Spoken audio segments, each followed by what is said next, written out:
My name is Brian Flynn. I am the founder and owner of Super7.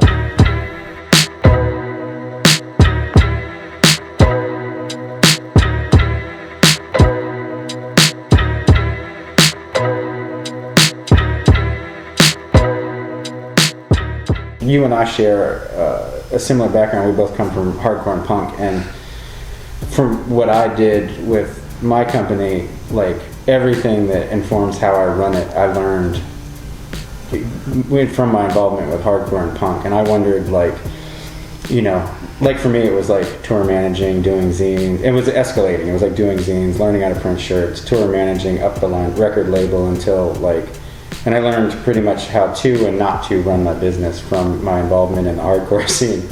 And I wondered how the hardcore scene and the punk rock scene informed how you operate Super7.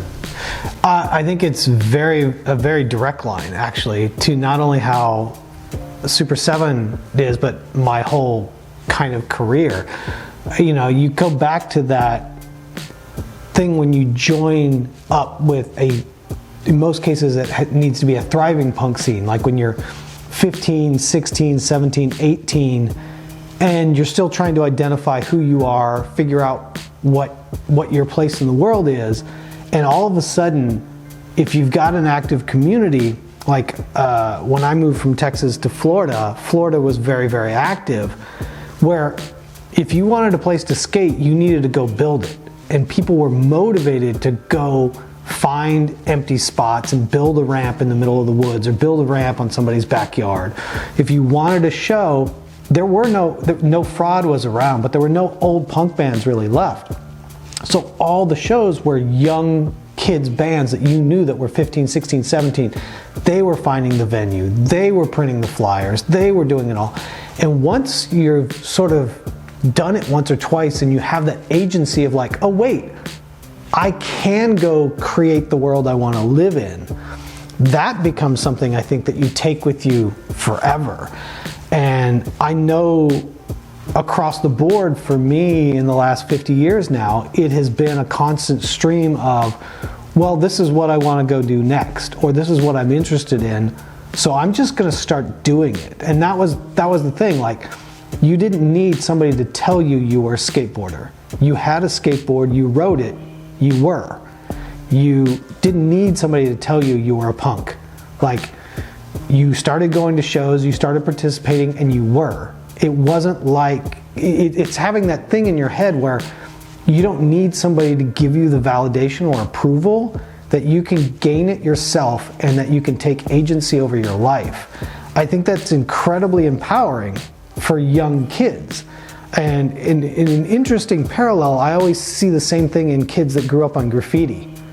Like where they were sort of trying to figure out who they were, and then the moment they started writing their name, all of a sudden they could see the effects of it. All of a sudden their name was all over town. All of a sudden this kid they'd never met knew who their name was.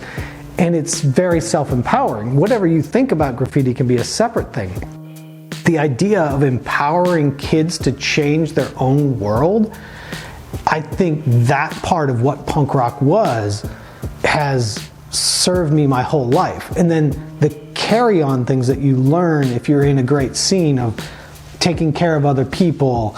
Like, you know, I remember my very first punk show, I dove out into the crowd boots first, and a guy came around, punched me right in the nose, picked me up from the ground and goes, "Don't jump boot first, you're gonna hurt somebody."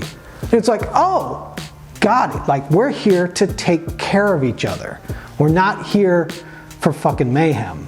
Like, if we work together, there's something bigger. And that sort of thing where it's like, for people that work for me, like if you're working for me and I'm not helping you make your life better, if I'm not helping you achieve your life goals, why are you here? Go someplace else. Like, I want to know where you want to go, and because I can't do this by myself. And so if you're going to help me, I need to help you. And I think that part really comes from the punk scene, where you know, you struggle when you're 16 to be like, oh, I can't sell this 7-inch for more than $3 because I feel like I'm ripping people off. But at a certain point, you're like, I have to make $4 on this shit or I can't pay rent and I can't put out the next record. that's always a struggle, I think, that I still have to this day. But at the same time, the idea of making things just to make things, like when we would put out a 7-inch or a zine, especially a 7-inch, you would be like, in the 80s, it was like, okay, it's going to cost us $250 to press the record. It's going to cost us $300 to record it, $100 to print the covers. It's $650. So at $3 a record, I got to sell 215 records to break even. So even though I pressed 500, the goal is just to sell 215. Because then I got all my money back, I can make another record. Or even if I don't sell 215, if I sell 175 and it only costs me $100 to put out a record, I'll fucking take that deal all day long. So many people instead go, I only sold 225, there's 275 in my basement, this was a colossal failure. And it's like, you fucking got a record out for free that 225 people paid for. You fucking won. And everybody views that as a loss. And I think everybody coming from the punk scene was like, no, it's about getting it out there. It's about communicating with other people. And if you can do that for free or even making a slight amount of money, you're winning the whole way. And most people just don't view it that way. They view it as, I have to be a raging success or I'm a raging failure versus like just doing it. So the entirety of Super7, where you're talking about the magazine that started off as basically a punk zine about toys, and everything we've done since, it's always been predicated on this model of break even. Like even to this day, we want to make this toy. I don't know if it's going to sell or not, so how much does it cost? How much am I going to get there? How many do I have to sell to break even?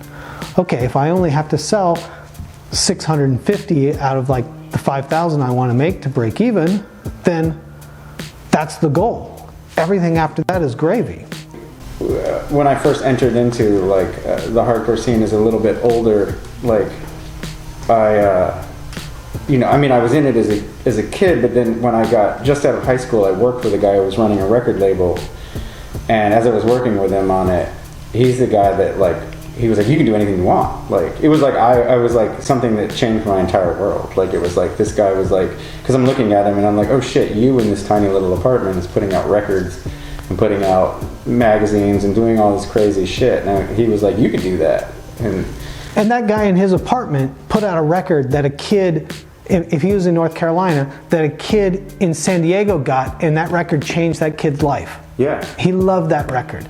And the fact that you could connect those two things is incredible. I remember talking to Tim Kerr from the Big Boys when I first met him, and we were talking about all this other stuff, and I was like, he was like, oh yeah, we never saw a penny from the Big Boys. And I was like, that's crazy. I was like, doesn't that make you mad? And he's like, you just showed up here from Florida and you have my records, right, and you love my records, and you came to see me. Like, I can't buy that. Right. Like, that's worth more money than a paycheck. Right. And I'm like, oh wow, you know, it is. And that's the thing, you're making connections with people. And that gets lost on people that want to focus on the business. And I feel like when you make real connections that are emotional, that lasts where transactions don't. Well, and I see it with your company, like doing things that you're passionate about, people can sense it from the outside. Like, I've noticed that with what we do too. Like, when you're doing what you really feel passionate about, it creates an atmosphere that people pick up on. Like, they know when you're faking it, and they know when you're doing something that's exciting to you, and then it creates that excitement for them too.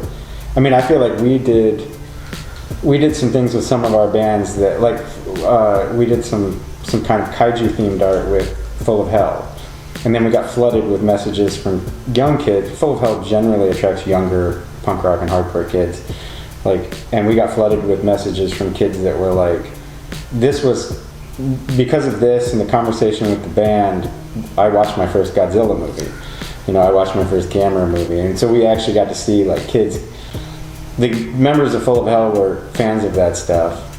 They had us make a shirt kind of themed around that, and it opened up a whole world to these young kids that were like, you know, if my friend went on tour with him and said kids came up to the table every night to get the shirt, and we're like, this shirt's why I watched Godzilla for the first time. And So it was, again, just doing what you were like passionate about, and then seeing everyone get excited about it, and they can sense that 100%. And I sense it with you. You guys put stuff up, and I'm excited, and I see people excited, and it's just like, it's just like super inspiring to see. Like for us, like watching you guys is super inspiring at all times. Yeah, I mean, and it's weird for me because I have to take a step back here in the last, I would say the last 24 months and go, oh shit, like we're not little anymore. We're getting big, making sure that we stay true, but also that we're entering into a really weird space. Like I can't parallel like beforehand I could be like, oh, well, here's somebody I know that's a punk rock dude that does this, that's doing this and this. We're getting into a space where I don't know anybody else that operates at this scale, which sounds weird to say out loud, but it's also really tricky because we're setting an example to a degree. And, you know, we have a conversation weekly about, you know, people that want to buy stuff from us. And we're like, I don't want to be there.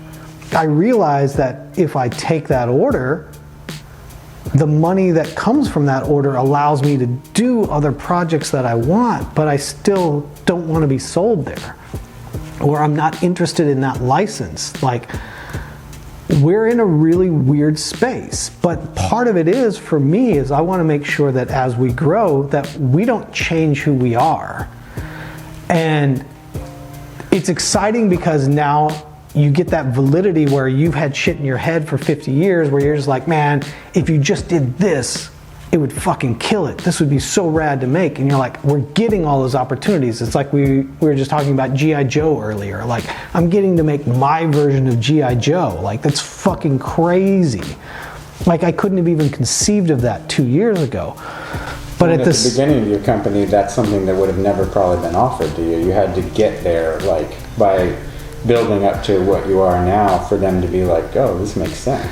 Yeah, and I think the thing that I keep telling the people that work here is, the reality is, this may all end tomorrow. And if it means we scale back down to being 5 dudes making some shit in the back of the, you know, office, that's okay. Like, look at what we've done. And I think that that's a very different perspective than most people have on their business. You know, they always want it to keep growing, keep getting bigger. And I'm like, I almost feel like in some ways we're getting bigger, you know, with me fighting against growing. Because I don't want to get to a point where you just have to make shit to pay the bills. Right. Because, you know, we can all go be miserable working for anybody else. So I don't want to be miserable working here, working for myself.